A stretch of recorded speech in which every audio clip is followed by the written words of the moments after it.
Nexus, Agorist, Nexus, walked up in the house. Boy, Brandon's down to do a little hustle for the guys in town. Conking on the left. This is Brandon with the Agorist Acres podcast. I've got my great co-host Dag. How you doing, Dag? Hey there, Brandon. I'm doing pretty darn good. How you doing? Hey, pretty good. So we've got a great guest on today, Decentralized. Before we get into it, we do have to shout out both of our sponsors, Presearch and DeVault. Presearch is a decentralized search engine. Earn crypto, use dark mode, get crypto as you search. And DeVault, well, we got them on today, so we'll kind of go into it as we go along. But we'll let him do the ad read today. Yeah, exactly. How you doing, Decentralized? I'm doing good. Been a while.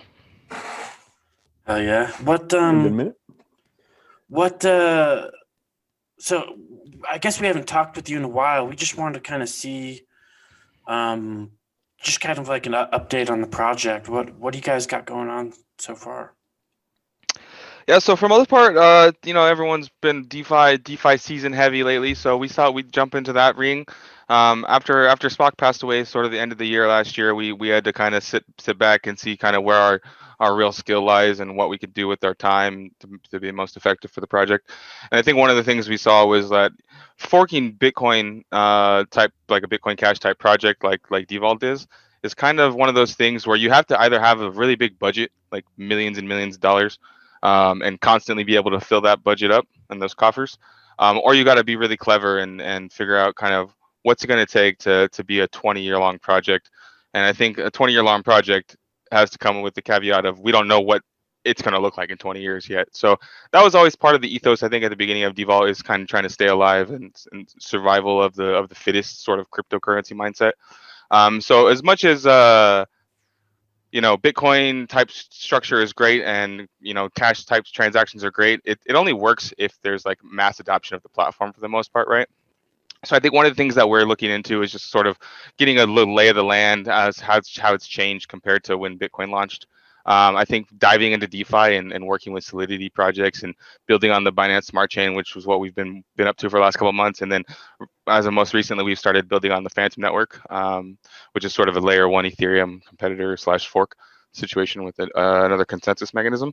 But essentially diving through all, looking out at the landscape, seeing what's out there, and then kind of just building products we think are up our alley, in sort of a way to create not only like a profitable DeFi platforms, but like honorable DeFi platforms, I guess you could say. Platforms that not only people can use them, but platforms that are useful, not just gambling necessarily, like a lot of DeFi is turned into straight gambling. So I think one of the main things that we want to do there is research and development for what else do we want to do with the DeVault ecosystem long term. Maybe if there's some sort of EVM, like virtual machine type structure we can add, any sort of extra layer we can add to DeVault to make it more useful, I think would be helpful. So working down that path, I think it takes a long time to get there, maybe a couple of years before we really decide like, here's the solid road forward. We've always kind of been on that path so far. So I think losing our main core developer kind of gave us a quick little wake up as to like what are we really trying to do here? Like we were trying to add privacy. Spock was trying to add privacy before he passed. So that's a little bit kind of up in the air right now as to what do we do with that half finished 60%, 70% finished code. One option would be to fund more developers to work on that, but that was sort of his pet project. We're not really sure where his mindset was on completing it necessarily. There wasn't a lot of documentation on how he expected to finish coding it. So there's that. And then the other side of it is we have Proteus, who's our other core developer, but he also is very interested in Solidity and other things like that. So we decided, hey, it's probably best if you focus on Solidity and kind of get your training in while you can, build some stuff, get really good at it. And we've done pretty well at that. I would say that's pretty most successful thing we've done in the last couple of years within the DeVault sphere. Within that, we've also bridged DeVault to Binance Smart Chain recently. So what we did essentially, and why we did that, was to improve the liquidity situation. Obviously with SouthXChange, There's very small amounts of trading going on because it's a very small, obscure exchange. And I can tell you from experience, it's definitely, sorry, it's definitely one of those things where you have to be in crypto for a while to trust a website like SouthXChange as reliable as it can be. So like one of the future things we wanted to do was obviously get on bigger exchanges, and then give the people what they want, right? So one of the only ways to do that is to pay these exchanges large sums of money. So not only does working in the DeFi space help us create revenue for our project and help us create like financial bridges to DeVault with these other wrapped tokens and stuff like that, but it also kind of helps us broaden our horizons for what DeVault ecosystem can be capable of. And I think that's kind of where our focus has been for the last 6 months. Going forward, I think we have to start working on sort of rebuilding from the ground up in terms of internal staff and people that are focused on full-time work. Because during the bear market, essentially, it became a thing where we weren't paying people enough. So we just kind of stopped and made it a volunteer basis thing because our tokens weren't worth enough back then. So now that the tokens are becoming worth more and we have a budget coming in from the DeFi side, I think it's more realistic that we can actually start building that more professionalized team and less of a community volunteers organization. But other than that, that's kind of where we've been busy for 6 months. We've been working in the yield farm space. We've been working in the automatic market making space, which is the AMM, the pancake swaps and the Uniswaps and the stuff like that. We've been working on that kind of projects. We have our own brand in that DeFi space called Hyperjump now. And Hyperjump, everything we do on Hyperjump, we always try to tie it back into DeVault as much as possible. We didn't really want to use the DeVault branding in the DeFi space because we had no idea if it was going to be super successful or die out in 6 months. We just didn't know. So I think we play it by ear in the DeFi space, and we kind of keep DeVault as our long-term, infrastructure, hardcore Bitcoin, ethical basis project. And then on the DeFi side of things, we kind of just do what is popular in the crypto space, while all the time trying to remain as safe as possible and as fair as possible with what we build. Cool, man. Yeah, I really love what you guys have with the cold stake rewards. It's like super easy to do on your core wallet, and another, like when people say DeFi, I imagine like this huge financial infrastructure where I can pretty much do anything I could with a bank on crypto. Mm-hmm. And I guess that's kind of the long-term goal. Yeah. What? So I mean, some of it obviously flew over my head because I'm not as well versed as you guys are. But in terms of like Hyperjump, what exactly do you mean by Hyperjump in the project there? So what had happened with Hyperjump when about end of last year, right around during the time Spock had passed away, we were digging into Solidity. We were digging into what could happen with DeVault DeFi situation, and we just decided, the best way to learn is to try to build something. In that mindset, you don't necessarily want to create a brand that is directly tied with the project that you care deeply about. We didn't expect any sort of huge success in the DeFi space because there's tons of projects out there. And we just kind of wanted to learn, for the most part. And I think soon after that, we realized what we had gotten into, and it was more like, oh, we're pretty good at this, and we should probably continue with this if we want to continue succeeding in the crypto space overall. And so with that being the way we were thinking, we decided, okay, let's just kind of just take it. Let's take it. Let's run with it. Let's see how it goes. Let's do our best to do our best, obviously. But we didn't really have expectations early on. So we had called it Thugs initially, as like sort of when we didn't expect it to even take off, we called it Thugs. Soon after that, we realized, okay, our meme token is actually really, really successful based on whatever factors. You can't really fathom that necessarily until later on, right? And then we decided after a certain while, like, okay, Thugs has kind of run its course for various reasons. It's time to just let's professionalize the brand. And so we decided to rebrand it. We ended up deciding on rebranding it to Hyperjump, which kind of has this space theme to it. Like it's like a space travel. There's more details coming out, which I probably shouldn't spill too much beans on it. But there's a whole narrative to the concept, and what we're doing is we're trying to gamify the DeFi space. And what we mean by gamifying the DeFi space is instead of going to like a Uniswap or whatever yield farm and clicking all the boring financial buttons, we want to make it fun. We want to have some gaming in there. We want to add all the fun graphics in there. We want to make it like, not only do you have the financial aspect of it, but you also have the video game aspect of it, which is traditionally proven to be pretty successful in terms of adoption and making something more easy and more fun to use. So I think that's where our mindset comes from with that more so. And then a lot of us are young, under 45, under 40, under 35. So a lot of us are gamers. And it just kind of falls up our alley to kind of have something that we're passionate about. So gaming it gives us the opportunity to jump into building games, a bunch of maybe web-based, mobile-based fun games that tie cryptocurrency in. And we think that'll be a great onboarding mechanism. Yeah. So I think it all comes back to DeVault being the financial focused product, like a serious financial focused product.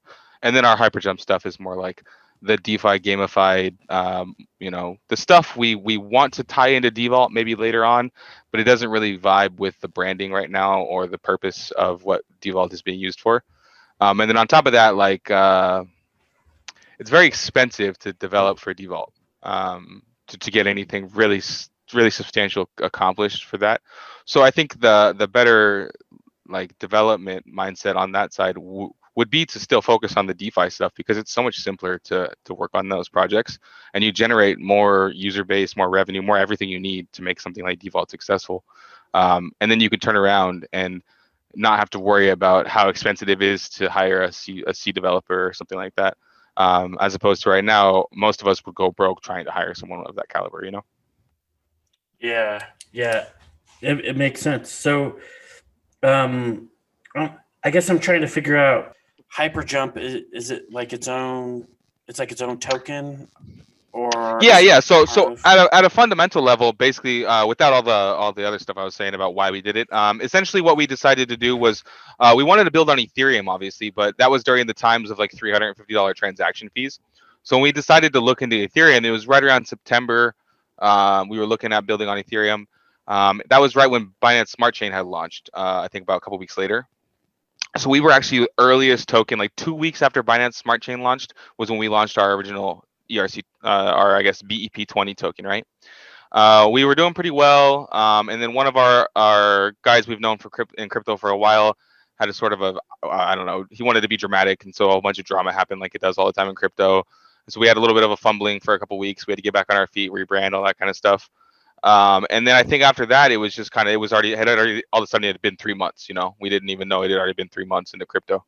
So it's been a good 8 months almost, I would say. Yeah, 8 months almost. We've been doing this. So right around that time, we also had to kind of realize like what are we building? So what we're building is a token. Yeah, it's a token. It was on top of Binance Smart Chain. Now it's on top of Binance Smart Chain and on top of Phantom.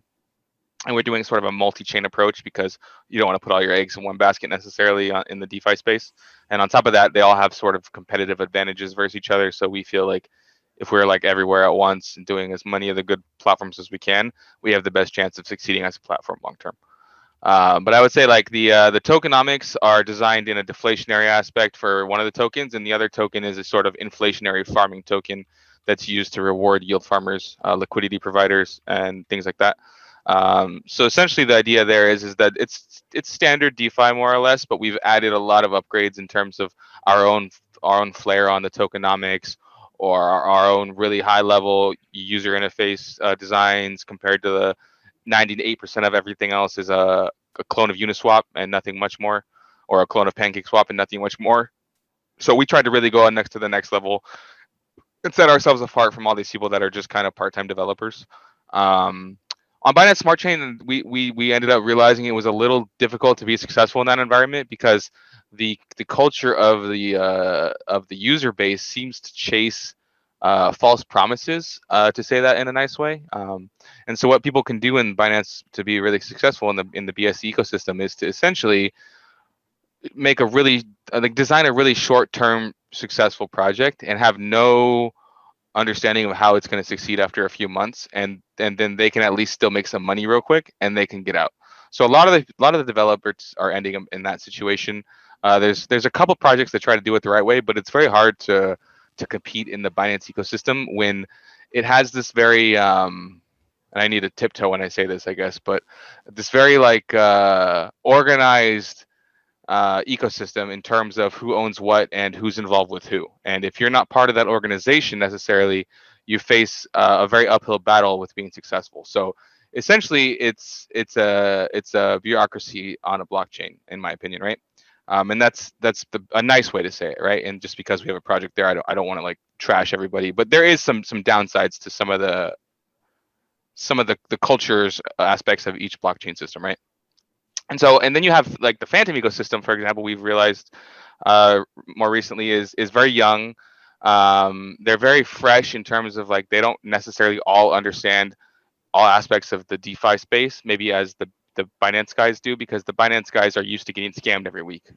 The Phantom guys maybe don't only. There's only a few projects on Phantom right now, so it's very hard. So we found a lot more success on the Phantom ecosystem so far, simply because there's less projects in general, for one, obviously. B, there's not a lot of scams to flood out your presence. Like on BSC, it's very hard because there's like a new scam every day promising a $1 million return, right? So I think that just all that is education for us, like I was saying earlier. So Hyperjump, yeah, it's a token. Yeah, it's on BSC. Yeah, it's on Phantom. But more than anything, it's a large research project for us. And obviously we intend to keep this thing going as long as it's humanly possible, and like keep it alive and nurture it as long as the DeFi space decides to exist. But I think at the end of the day, there's something to say about the different use cases of a blockchain versus like a virtual machine, right?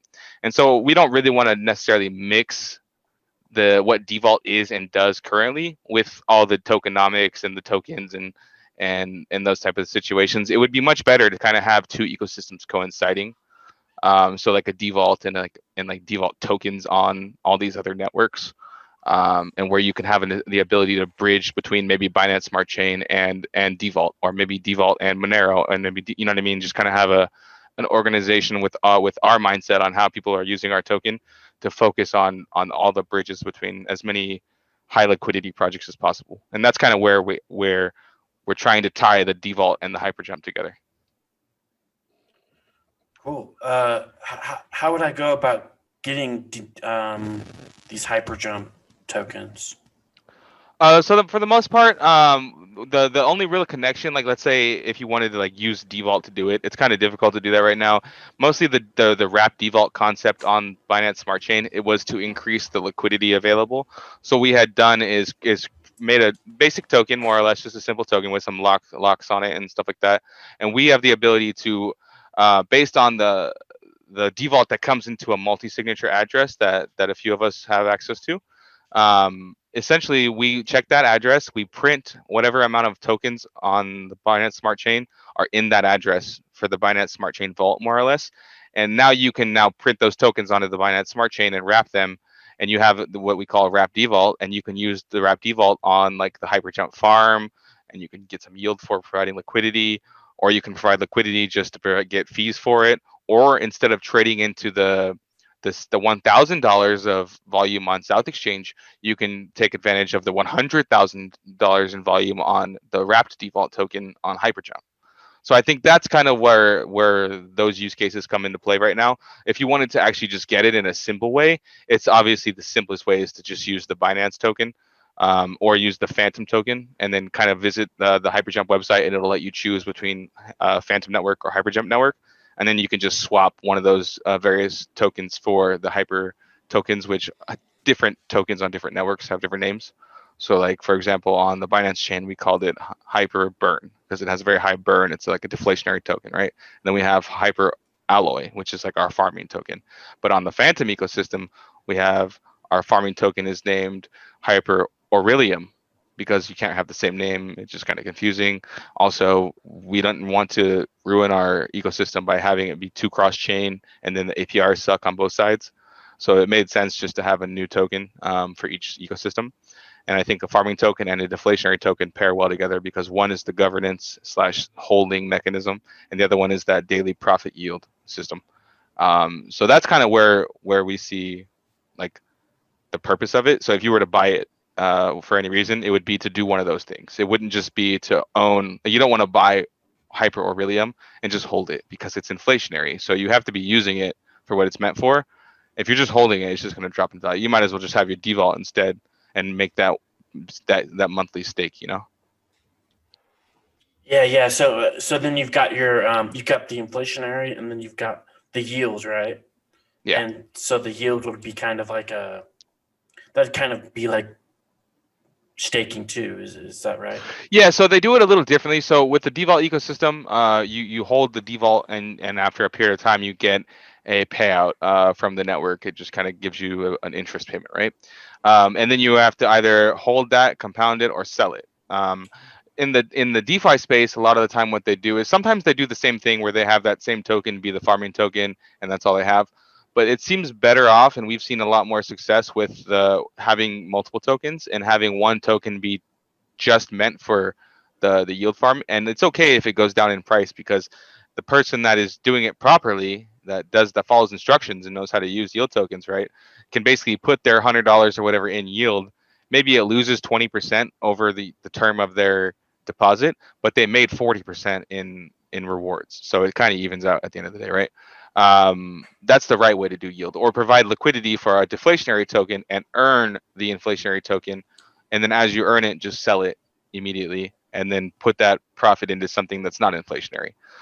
So they're a little bit different in the way, but the end of the goal is the same. Like, give someone interest and make sure it's sort of stabilized, and add a bunch of really complex mechanisms on the DeFi side to make sure that, like, we're adding a lot of safe switches, and what happens if the price drops below this? What happens if someone tries to call the contract and do this thing with it? And I think that's the difference between like a DeVault and a tokenomics based yield, like a token based yield.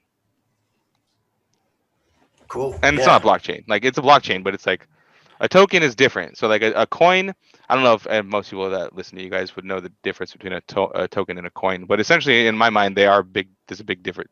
Mm-hmm. And people need to like use the words accordingly. So a coin is like a blockchain based system. It's a level 1 ecosystem.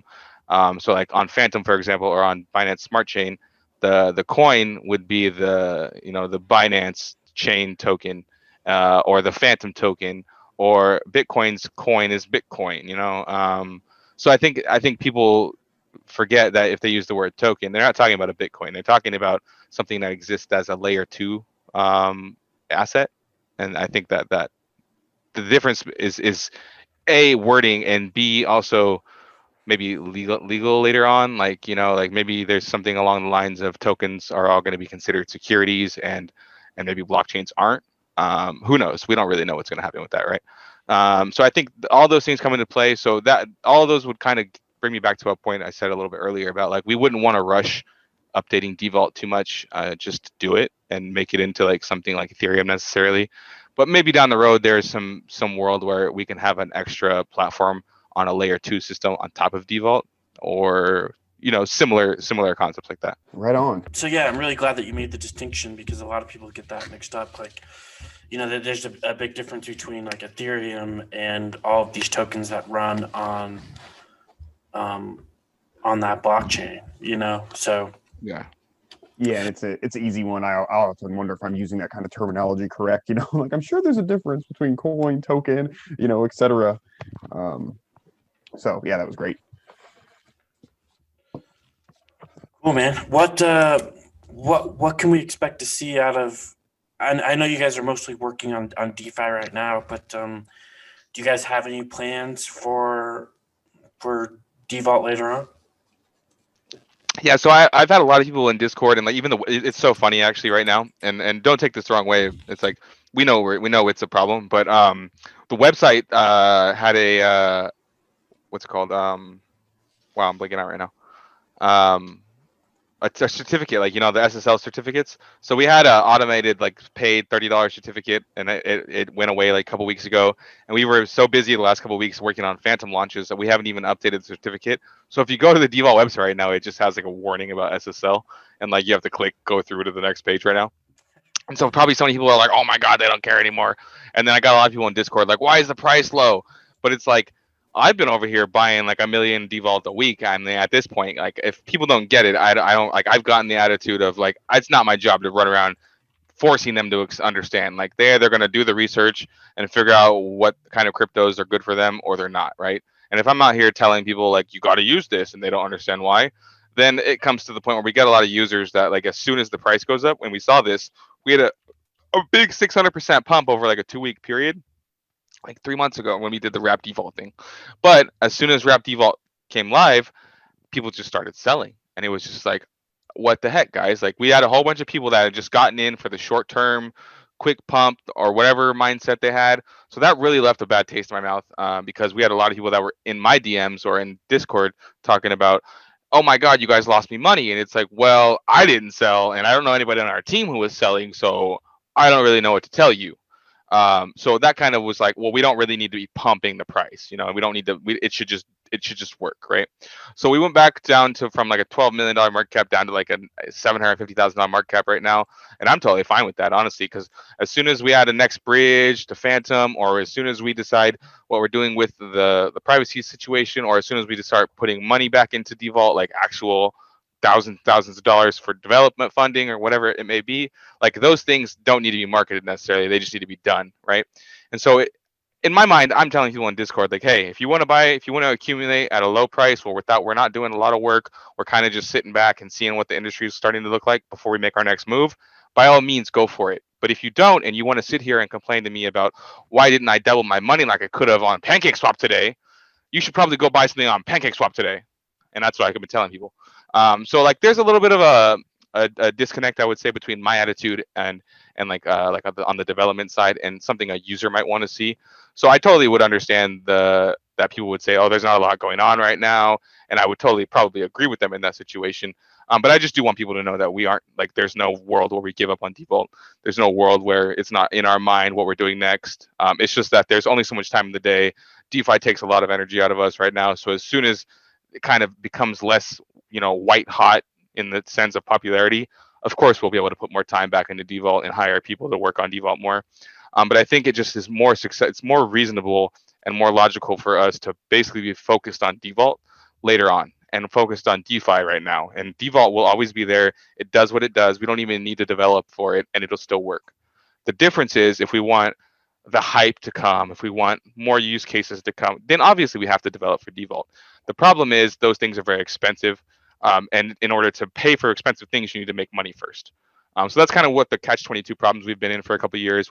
Ever since we started DeVault, a lot of us have been working for free, or I've been paying for a lot of things out of my pocket. Other people have been paying for things out of their pocket. So I just think it comes down to, you can only do that for so long until you have to have a serious conversation about what do we do to become successful without going broke. And I think the answer to that was the DeFi. Yeah, so DeFi is basically going to help you guys develop the blockchain and get that moving. That's that seems like a good way to go instead of just trying to. And I wrestled with these questions for almost a year before we made any sort of like real decisions on them. I know when you get into the DeFi space, things do move very fast, and we do make a lot of really quick decisions. But prior to getting into that, we did spend a lot of time like rolling it over and considering like what do we do to make sure DeVault succeeds in 10 years? It's not about this year. It's not about next year. It's about when all the other crap dies, we're still there. And I think that's what people underestimate about cryptos a lot of the time. Like people buying into Rocket or buying into SafeMoon or buying all these like just obvious money cash grab will be dead in 6 months projects. Like I can understand why they might make those decisions knowing the risk that they have. But at the end of the day, I would say those people, how do they put it, haven't been bathed in blood yet. You know what I mean? Like when people lose 80% of their money, cry to their parents about it, and then try to blame Rocket. It's like, no, you need to blame yourself and probably just take some responsibility for once. That'd be great. All right, let's take a quick second to shout out Agorist Acres Seeds. AgoristAcres.com stocks a variety of seeds for your garden or homestead. They also have really cool packaging instead of those silly paper envelopes. Buy seeds with crypto, support the counter economy, and become self-sustaining today. Agorist Acres offers fast shipping so you can get started right away. Make sure you use code Nexus10 at the checkout for 10% off of your orders. Also, they will donate a portion of the sale to Agorist Nexus, helping to bring you all the great content you expect. And all right, let's get on with it. Yeah, I mean the market's going to fluctuate. It's not really the like I wouldn't blame Vitalik, right? If Ethereum dropped $1,000 tomorrow, But people do. Yeah. So, but logically, I mean, it's really just like the market. Like, I guess there are like pump and dump projects out there, but those projects you really have to stay away from. Now, you guys have really never pumped or dumped. I mean, we did have that. So we had a 30%. We had a 30 Satoshi all-time high for the last like 6 months. Like I said a couple months ago. Yeah, you guys but were I like think a the penny mistake a piece was or something. Yeah, exactly. So we went from 5 Satoshis all the way up to 30 Satoshis, which is like, if you do all the USD math, it's a pretty good price increase on that level Mhm. too. But essentially Bitcoin was pumping and we were pumping too. So that looked really good. But then next thing you know, we decided, okay, or we didn't decide, people decided it was time to start selling once the Binance Smart Chain token came out. And then they decided, most of them didn't realize they should be selling into the Binance token instead of to the Bitcoin pairs, because it had 100 times more liquidity available. But either way, I think what happened is we had marketed the Binance token a little too much to all the people on the Binance Smart Chain. And a lot of those guys, what they'll do is they won't do a lot of research. They'll just kind of blindly buy anything that's new, hoping it goes up. And like, that's the gamble they make a lot of the time. So I think what had happened is a lot of people got into our token assuming it was some brand new, like something it's not token, and when they realized, oh, it's a bridge token for this blockchain that's been around since 2019, they were less excited about it. And then once those people started selling, then the people that were only in it for the profit started selling, and then once those people, then the people that are scared started selling, and it just kind of cascades downwards, right? So I personally tried to buy a couple dips on the way down, and I just got to the point where I was like, all right, if you guys really want to send it back to 5, I'm fine with it. Like, it doesn't bother me. I've been buying under 5 for a year and a half. It's not a problem, But when you guys are going to send it back, don't sit in here and cry to me all day long about the prices, because it's a collective effort. If we don't have market makers and we don't want to pay people to market make, like 99% of the projects in the space, then it's up to people that trade every day to make decisions on what happens with the price. It's not about like, oh, there's a bunch of hype being generated. There's a lot of buyers all of a sudden. Yeah, everyone signed up on SouthXChange today. Like, that's not really how it works in practice. Really, how it works in practice is if it's on Binance, they'll just buy it. If it's on PancakeSwap, they'll just buy it. If it's on Binance Smart Chain and they like Binance Smart Chain, they'll just buy it. Like, that's what a lot of the mindset of a lot of people are these days. So I would say, like, we can't have that pump and dump effect like any other cryptocurrency. It's just very watered down, and like, as soon, let's say like in some other world, like where we have enough money to pay for like a KuCoin exchange or something larger like that, and from the top of my head, I can just assume they're going to charge anywhere from 25 grand to 100 to maybe $200,000 quotes to get on some of these exchanges, right? And I think doing that might have a good effect long term on the project at this point, because so many of the coins are distributed. Early on, it was probably a really bad idea to get on an exchange like that because of the market makers.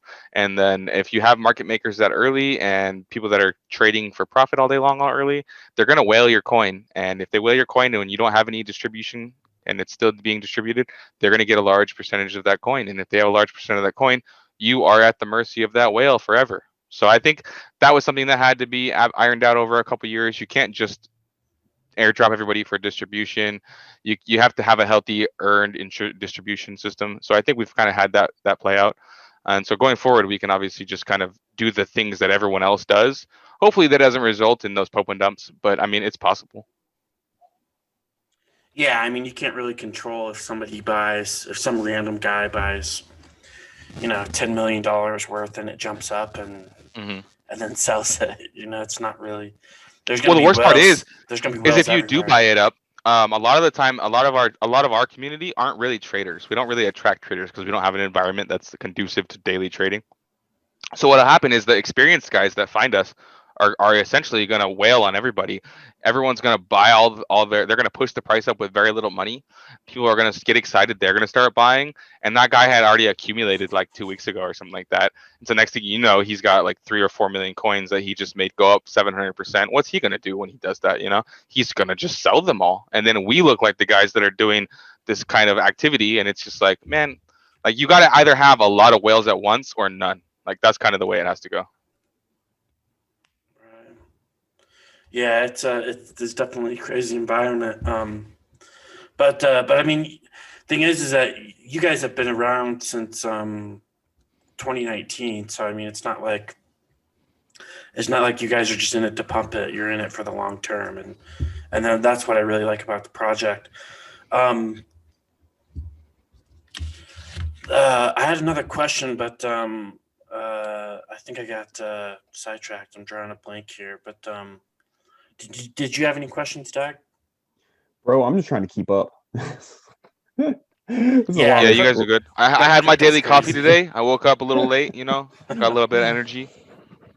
Okay. How about this? So if we can just go back a little bit to talking about like DeFi. Let's say like just a mild, relatively new to the crypto sphere kind of guy like myself. Like I'm kind of intrigued by the whole DeFi thing, but like when you were talking about it, I wasn't able to pull anything out of that that's like just a regular guy like me. What kind of services or whatever can I look to DeFi for in maybe the near future?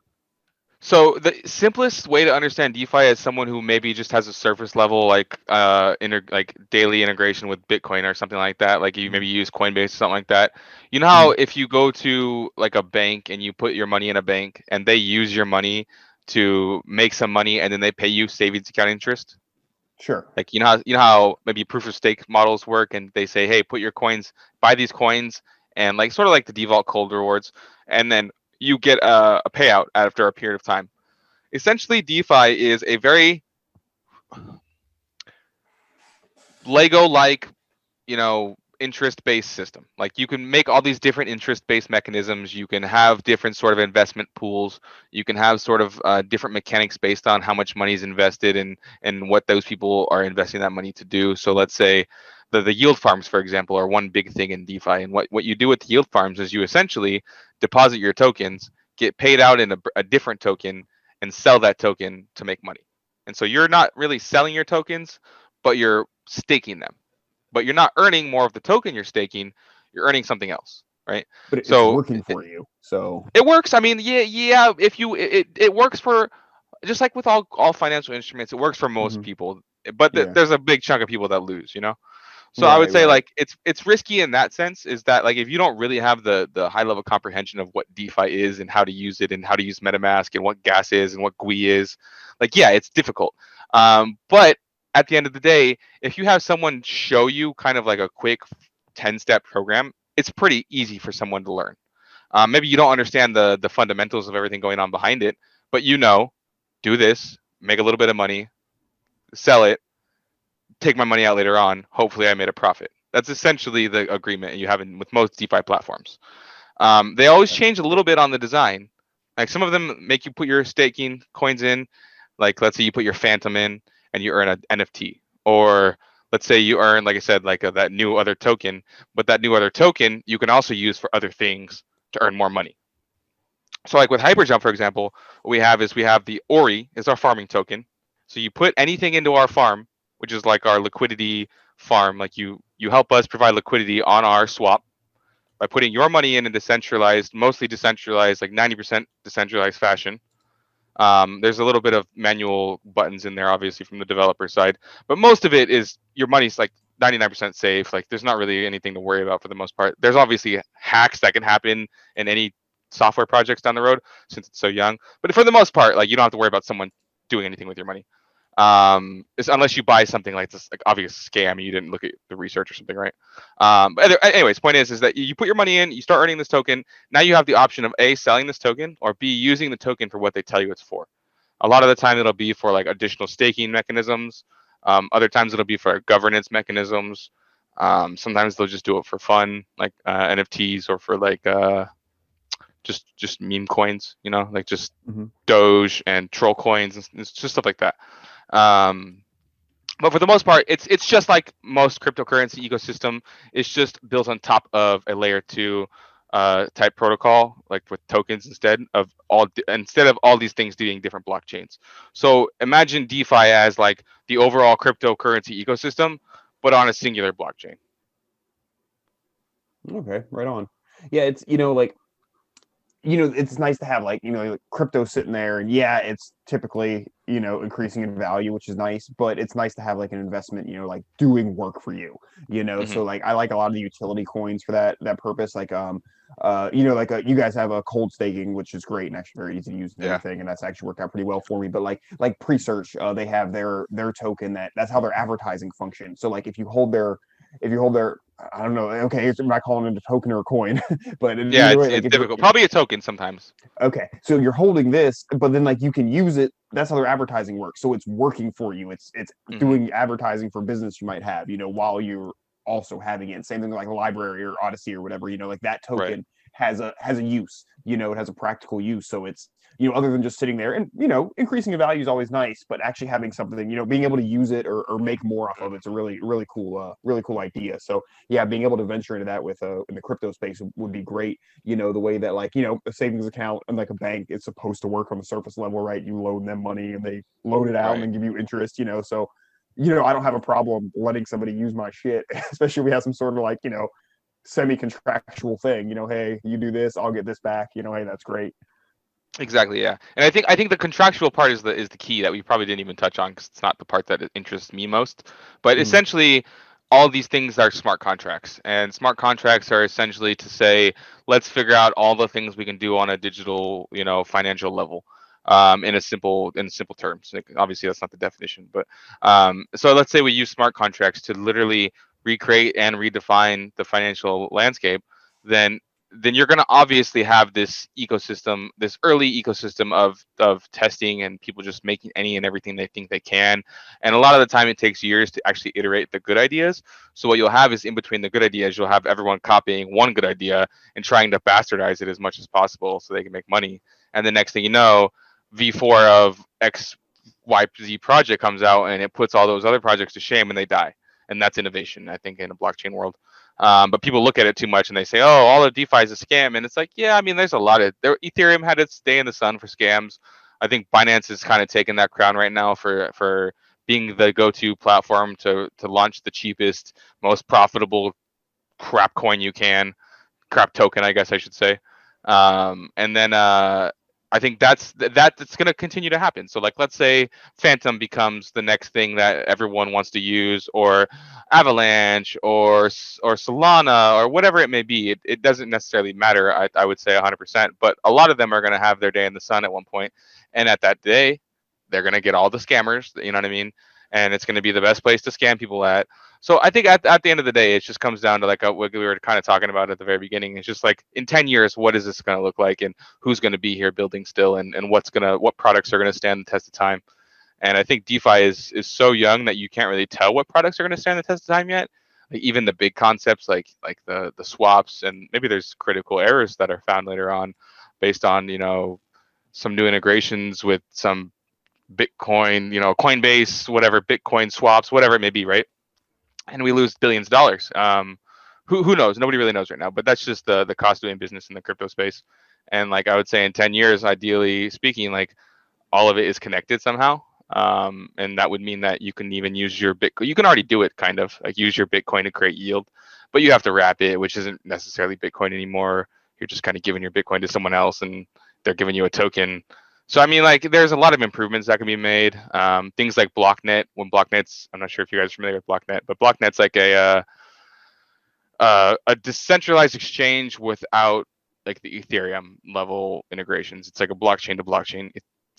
For example, we can launch today if we get some time. One of the things we can do in the future is we have enough block to start a BlockNet node. And what a BlockNet node is it's a master node that allows us to provide atomic swaps between DeVault and any other token on the BlockNet ecosystem. So now we're talking about, we have the DeVault token on Binance Smart Chain, and we have the DeVault token on maybe a Phantom. And we also have now coming up that we can work on is the DeVault swap between any sort of like Monero or Bitcoin or Litecoin or whatever have you, and it's sort of an open-ended ecosystem. But those things take a lot of time to get adoption. Like I think, for example, Uniswap first was created like 3 years ago, if I remember off the top of my head, and it just got super popular like last year. So it does take a while for those things to take off. But when they do, we want to be ready. We want to have our ears to the ground. We want to be able to kind of know what's coming, so that we know that we're making the right decision when we commit to something new. But at the end of the day, everything is sort of geared towards how do we take all this back at the end of the day on our planning board for DeVault, and we say, okay, that's for sure going into the DeVault ecosystem later on. That failed. That was not something we want to scar the DeVault brand with. And I think that's kind of where we go. I think a question I had is DeVault's really, it's like community based, right? And so what does the pulse of the community feel like at the moment? So to be honest, it's pretty low.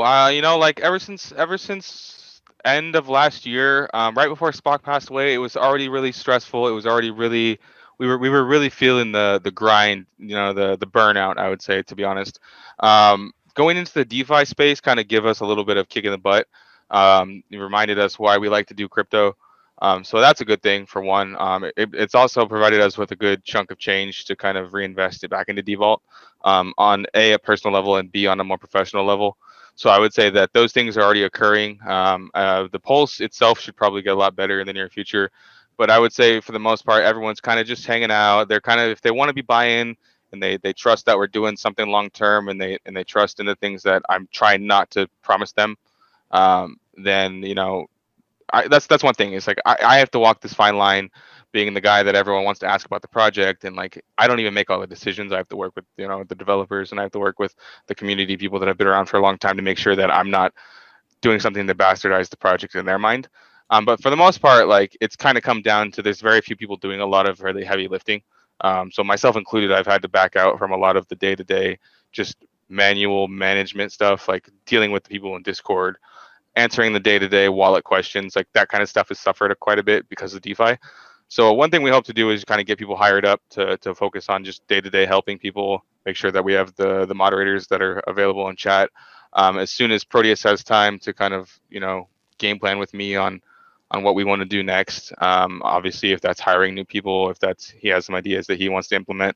I know we've discussed a couple of things that I probably shouldn't tell you guys, just because it'll be on a record, and it's like a good idea, so we don't want to spoil it.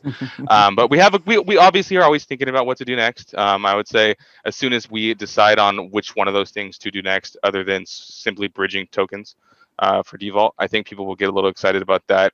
So in the meantime, we're just kind of letting the miners mine. We're letting the stakers stake. We're letting the community kind of do its thing. Everyone needs a little break every now and then. And then as soon as everyone's ready, energized up, we're financially capable, then we're just going to hit the ground running, and do our best to kind of hyper jump, to be funny, DeVault to the next level. And then I think after that, we can hopefully, I think we're actually in the, probably, I don't know if this is something I should say there, but we're in the middle of working on legalizing our software ambitions, instead of just kind of working on things randomly. And I think as soon as we get sort of all the lawyers comfortable with our ideas and the things we want to do, then we can really start moving fast.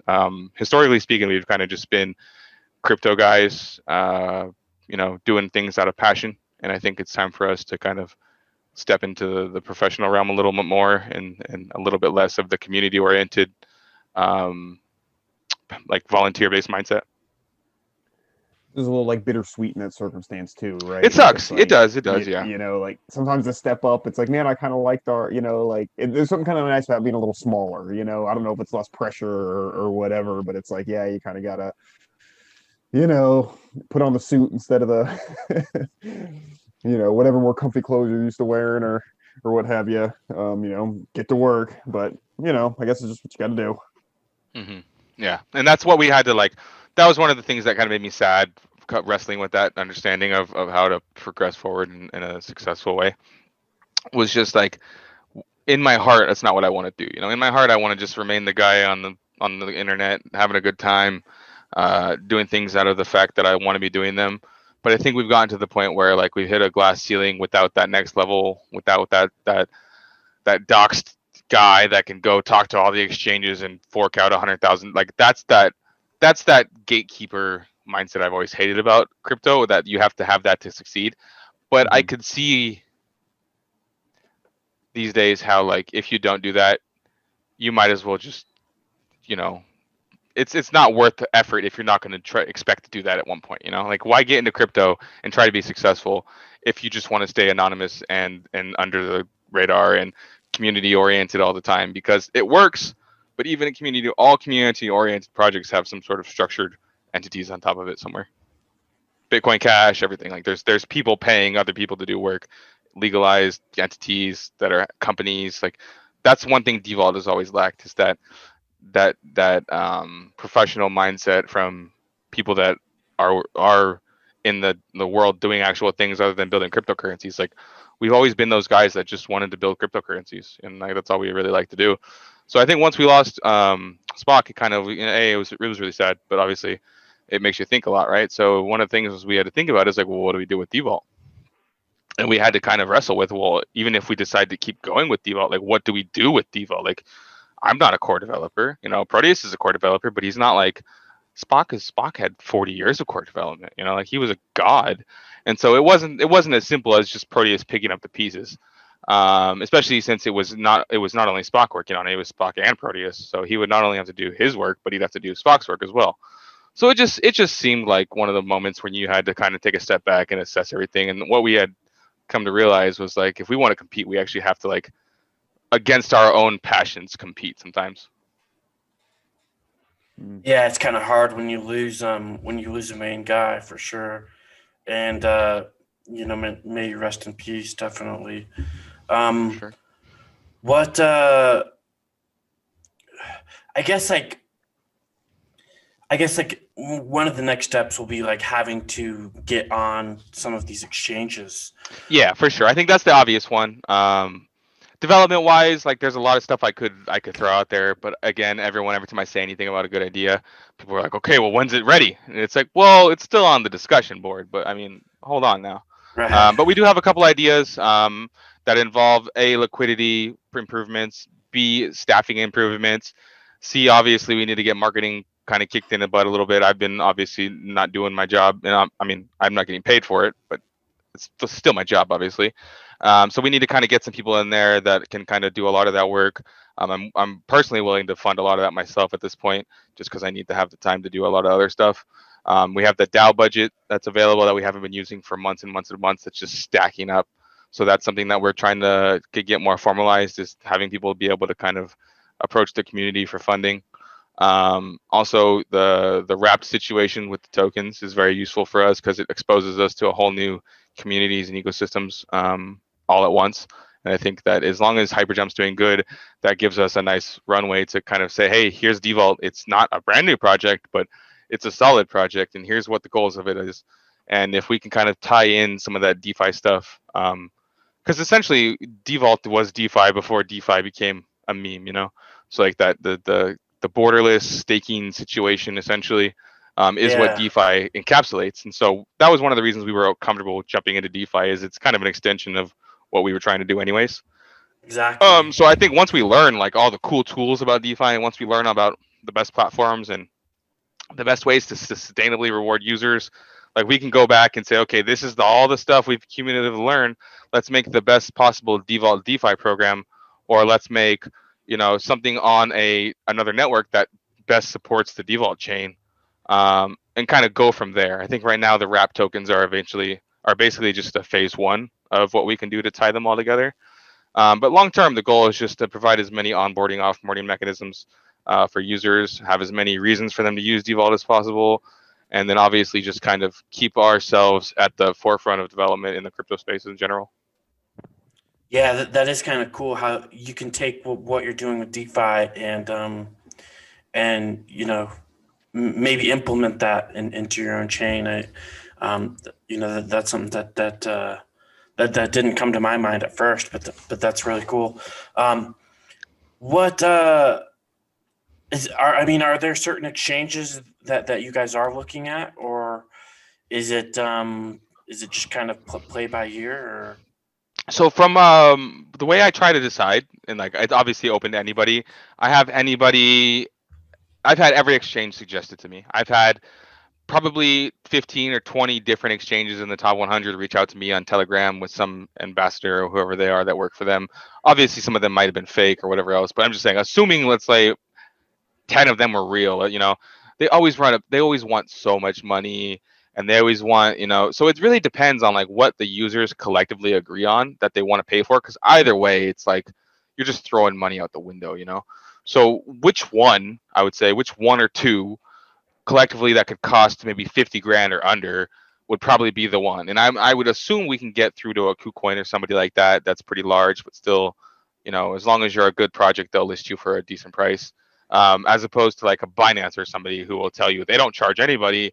And then next thing you know, like, you got to give them 10% of your supply or something like that for liquidity or whatever they tell you. So I don't know. It just really depends on when we get to that decision-making process, like what the options are at that moment. I would avoid personally some exchanges, and I'm happy to trash on companies like HitBTC, on Poloniex, like I would never even, I would put my foot down and try to stop some exchange listings like that. But I mean, other than that, like I could care less which exchange people want to use. I'm not really sure. I know obviously everyone uses a Binance, everyone uses the big five, like the Geminis, the Krakens, the Coinbases. But beyond that, I think the ecosystem is constantly changing. So paying anybody that's kind of brand new in the last year or two, probably not the best investment. Maybe even a Bittrex or somebody, not the best investment because they're so legally just drowning, with all these regulations around them. But maybe like a KuCoin or some South Korean exchanges or whatever else they might be, maybe a Bitmart or something like that. But again, like some of these reputations of these companies aren't necessarily 100% truthful, so it's really hard to tell which companies, because we don't want another Cryptopia situation or something like that, Yeah, that'd be horrible. Yeah, but yeah, the answer would be yeah, I guess. It just depends on when we get to that point, like what the budget is allocating and what we think we can get for that budget. Yeah, for sure. Well, that's pretty much all I got. What do you have anything, Dag, that you want to add to it? No, not really, man. Just thanks for coming on. I learned a lot. Yeah, DeFi's crazy, guys. I've been doing this crypto stuff for a long time, right? And I'm still constantly feeling confused, constantly trying to figure out what the heck I'm looking at. Like a lot of these projects will take what like the same concept as somebody else did, and they'll change the buzzwords. So you're like, wait, I swear this is a yield farm, but like all the naming conventions are different. So you're like, but what is it? Like it doesn't say yield farm anywhere. I don't know what I'm doing. I'm just depositing money. I hope I get my money back. And like I feel like there's a way to do DeFi in a way that you don't feel that way, So that's kind of our goal, I guess, at the end of the day. Obviously, later on, we want to, like I said many times, like tile this back to DeVault as much as possible. But I think as many people could know is development cycles take a long time. Like it's not easy when you have like very few core reliable developers. So we have to solve all those problems first. If we could solve some of the liquidity issues, obviously that would be super helpful for a lot of the day-to-day users. But at the end of the day, I have no interest in bowing down to the guys that come into Discord and say, when's the price going to double? Like, that's not my problem, dude. That's your problem. Like, if you want to gamble all the time, then there's plenty of places on the internet to gamble. We're trying to build a long-term, conventional banking-like structure that people can just understand and use, and it could be on their cell phone, and they can use an ATM for it, and it's like they don't have to worry about a Coinbase shutting down their account or a whatever else. They can just use it, and it's just simple and it just works. And so it might take us 5 to 10 years to get there. That's fine by me. Yeah, man. I mean, if you had bought Amazon stock when they're just selling a couple bucks, you'd be making a killing by now, right? But yeah. But yeah, I really love the cold staking rewards on DeVault, and I definitely have to check out more of your DeFi stuff.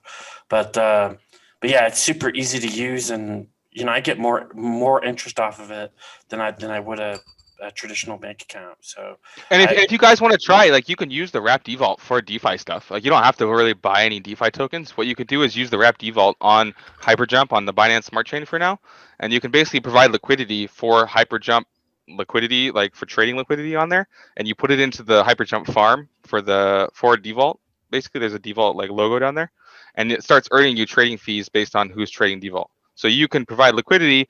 There's a chance of impermanent loss, which people are going to have to like look that out themselves and understand what it is. Essentially, the price changes can make you lose money. But more or less, you can do other stuff already with your DeVault other than just cold staking. And that was just on a quick weekend project for us. So I think as soon as we get some time to really focus on DeVault, users can expect a lot more of that kind of stuff where they don't just have to cold stake. It's not as hands off if they don't want it to be. Because I know that's one of the things we've faced as an issue for users is that they're always confused with the whole set it and forget it mentality. They want that day-to-day dopamine type kick, like I made some money today, you know. So we're going to do our best to kind of provide that sort of environment for them if they want it. And then I think if the people want to have the set it forget it stable mentality, then they can also have that as well. Yeah, for sure. Is there any plugs or anything else you want to say before we go? No, I just appreciate the, every time you guys have me on, it's fun. I don't really do this much anymore. So anytime you guys ever want me to come on and chat about crypto, I'm happy to do so because it's pretty much you guys these days. And for the most part, I just avoid saying yes or asking any more of anybody else because it's just, I got enough on my plate right now to be out here talking to everyone about crypto. Yeah. Hell yeah, dude. Yeah, we always like having you on. It's really fun. I've been in the space since 2016, so you still always teach me something new. So hey, I'm always learning. That's what I always just pass on the information. And whatever I'm learning that month, I try to.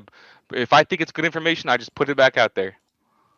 Yeah, dude, just kind of distribute it. Hell yeah.